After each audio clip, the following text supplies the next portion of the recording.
Bom, gente, então nós temos, o que é que nós temos aqui nesse contexto? Quais são as principais pautas dos revolucionários? Então, eles tomaram o poder, né, já estão no poder, derrubaram o governo de Fulgêncio Batista, e aí eles estabelecem imediatamente algumas pautas. A primeira delas é a realização da reforma agrária, né? A segunda é o controle estatal sobre as indústrias cubanas. Então, eles vão estatizar algumas empresas, além de ter o controle a partir do Estado das indústrias, tá?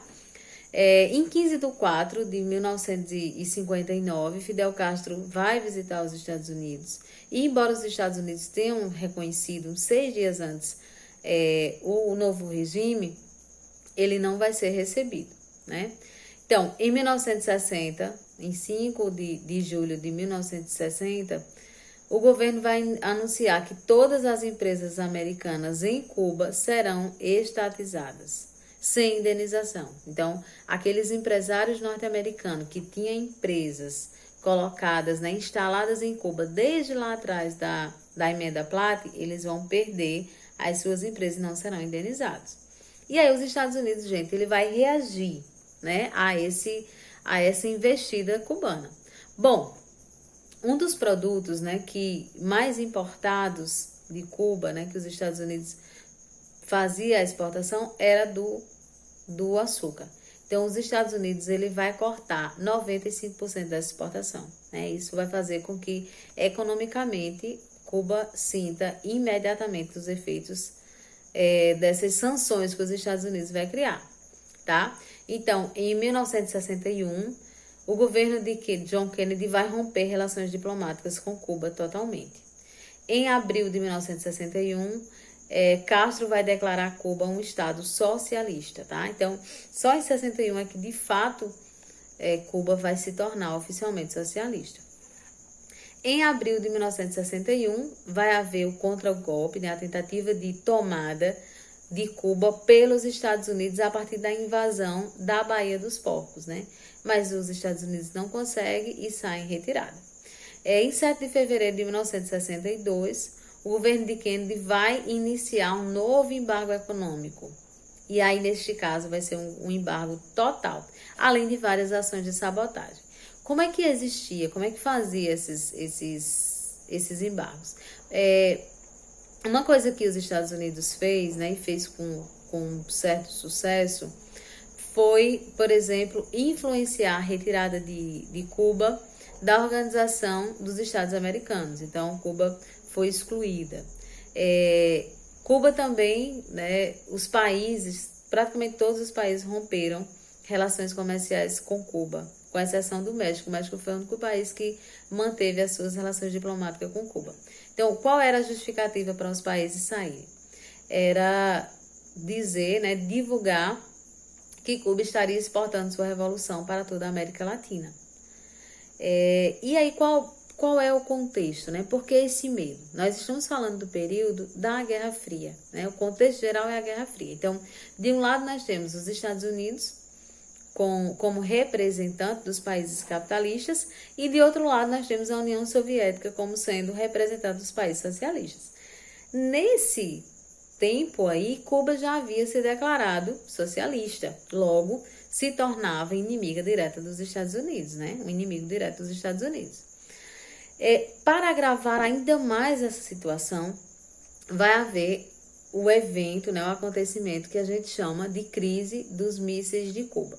O que é que aconteceu, né? Quando foi que aconteceu? Ocorreu em 1962, que teve nesse cenário aí essa tensão da Guerra Fria. Então veja só, os soviéticos instalaram mísseis nucleares em Cuba. E por que eles fizeram isso? Eles fizeram isso em resposta à instalação dos mísseis nucleares na Turquia em 1961. Tá? Então, anteriormente, os Estados Unidos haviam instalado na Turquia esses mísseis e aí os soviéticos instalam esses mísseis em Cuba. John Kennedy, que era o presidente dos Estados Unidos, exigiu que fossem retirados esses mísseis, né? E ameaçou iniciar uma guerra. Aí os soviéticos exigiram o compromisso dos Estados Unidos de não tentar invadir Cuba. E aí, em troca, eles retiraram, fariam então essa retirada dos mísseis. Gente, então, continuando essa agenda aí da Revolução Cubana, né? Então, o governo cubano, ele passou a defender a insurreição armada na América, né? E treinou vários guerrilheiros, né? Fez realmente escolas de guerrilha. Che Guevara, né? Che Guevara é um dos principais símbolos, né, dessas guerrilhas. E em alguns acontecimentos na América você vai ver a influência desses guerrilheiros e dessa formação de guerrilheiros que começa aí em Cuba, que é defendida em Cuba, né? Na verdade começa em outros países, mas que é muito defendida pelo governo cubano, tá? Em 4/11/1975, algumas tropas cubanas vão partir para Angola, por exemplo, como exemplo desse incentivo à guerrilha. Gente, veja só, além desses embargos econômicos que Cuba veio sofrendo, né? Ou seja, qual foi a principal consequência desses embargos? Isso fez com que o país ele perdesse muitos das suas pessoas, enfim, dos seus moradores, da sua população. E aí muitos cubanos fizeram a migração para os Estados Unidos. Isso em decorrência de quê? É que a economia ela estava bastante massacrada, né? E aí essas sanções econômicas que ilharam Cuba fizeram com que o povo sofresse, por exemplo, a baixa econômica, sofresse do sucateamento das indústrias, e isso levou o povo a viver uma vida difícil do ponto de vista econômico, além de também algumas liberdades individuais serem reprimidas, né, que é uma contradição dentro desse processo revolucionário, já que a revolução, num primeiro momento, ela serviu para barrar uma ditadura, né? E aí a gente vê essas contradições aí dentro da Revolução Cubana, tá? Cuba aprofundou, então, sua dependência da União Soviética por conta dessas condições econômicas que estava vivenciando, né? Então, vai haver um desmonte na sua economia. E a partir de 1990, quando cai a União Soviética, aí Cuba fica ainda mais isolada e ainda mais desamparada aí dentro desse cenário geral, tá? As relações diplomáticas entre Cuba e os Estados Unidos, elas só vão voltar a existir em 2015, a partir da intervenção do Papa Francisco, né? Mas o embargo econômico, ele ainda continua.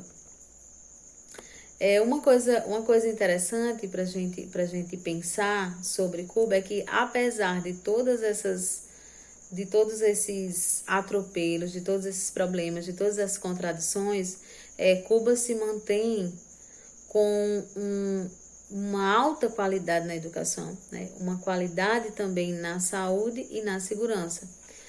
E tendo também um dos melhores IDHs da América Latina, né? E é óbvio que existem outros pontos, né, negativos, como, por exemplo, a falta de liberdade individual, a não modernização de alguns serviços, mas, em geral, Cuba demonstrou oferecer a seus cidadãos assim, uma qualidade de vida interessante, né? Uma referência na saúde, uma referência na educação, enfim.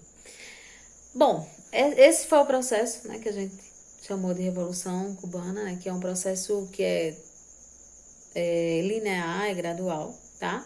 E aí, obrigada por vocês terem ficado comigo, espero que vocês escutem bem, prestem atenção, anotem dúvidas e qualquer coisa, eu estou aqui, tá? Um abraço para vocês, até a próxima.